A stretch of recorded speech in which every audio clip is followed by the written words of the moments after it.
Басында бәріміз бөгде едік, ал қазір бір команда. Бізді табыстырған Хату. Сәлем достар, бұл бізді табыстырған Хату жобасы. Бүгін біз өз тарихымызбен бөлісеміз. Шығармашылық емтиханнан басталған достық, ортақ мақсат және университеттегі алғашқы жылымыз туралы сөйлесеміз.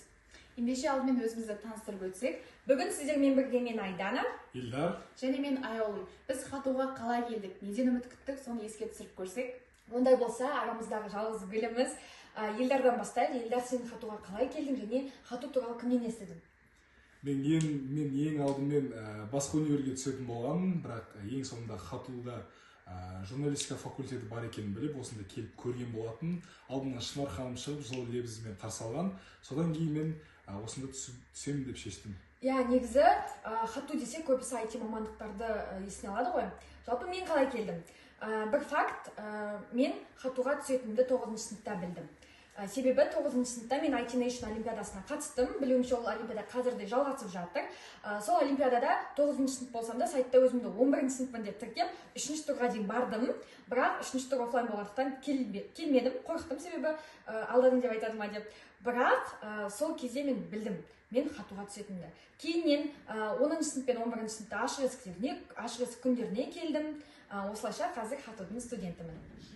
Мен Хатуда өзімнің бір танысым арқылы білдім, және журналистика мамандығына түсемін деп шештім.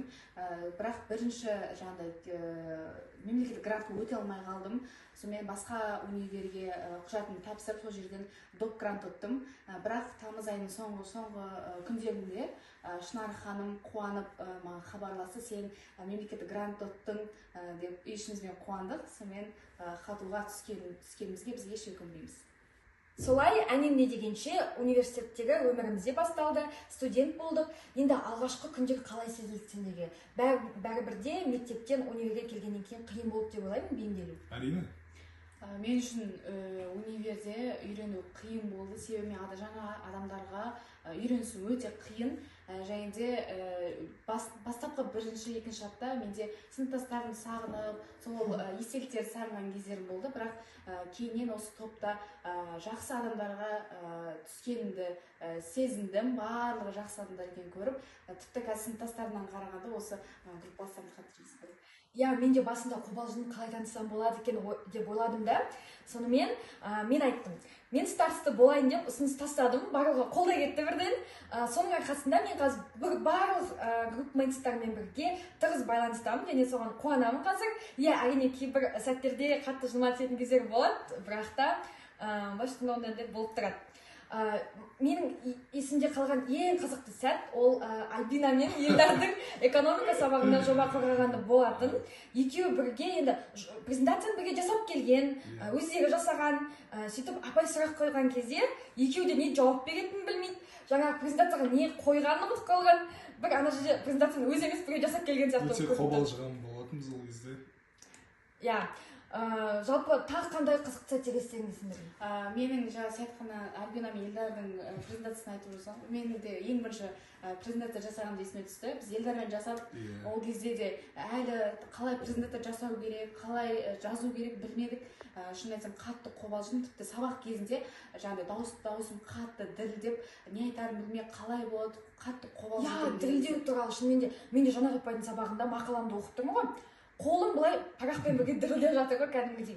Бірақ кейін өте келе біз өзімізде екін ұстауды, біздің мұғалімдеріміздің өте мейірімді жандар екенін, түсіністікпен қарайтынын барлық нәрсеге және әрбір қателіктің артында біз одан да жоғары биік деңгейге жететінімізді түсіндіргеннен кейін біз университетке бейімделіп кеттік. Ал оқытушылар туралы айтып өткен екенсіңдер. Ең алғашында оқытушылармен қарым-қатынастарың қандай болды? Мектеп кезінде мұғалімдер бізге айтатын, біз университет оқытушылары қаталырақ, ал мектеп мұғалімдері жұмсағырақ деп айтатын. Бірақ бізде бәрі керісінше, біздің оқытушылар өзіміз байқамаған қабілетті тануға, жаңа идеяларды жүзеге асыруға мүмкіндік берді. Шынымен де мен алғашқы дәрістерден, практика сабақтардан соң журналистика ұғымын бұдан да тереңірек түсінгендей болдым. Және Мұқан Сәкен ағайдың бір цитатасы есімде. Егер сендер кәсіби журналист болғыларың келсе, жақсы мақала, жақсы сөздер жазғыларың келсе, барлық ақпаратты, барлық оқиғаны өздерінен өткізіңдер деген болатын.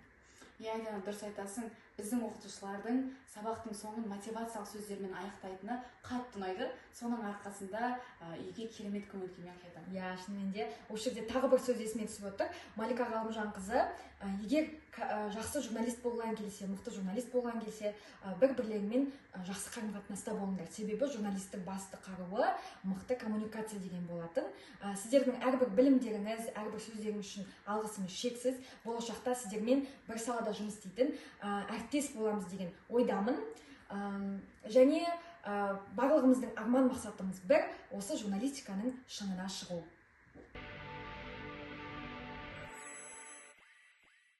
Біз бірге оқыдық, бірге қателестік, бірге үйрендік. Әр күніміз ортақ тарихымызға айналды. Әр жеңісіміз ортақ жетістік болды.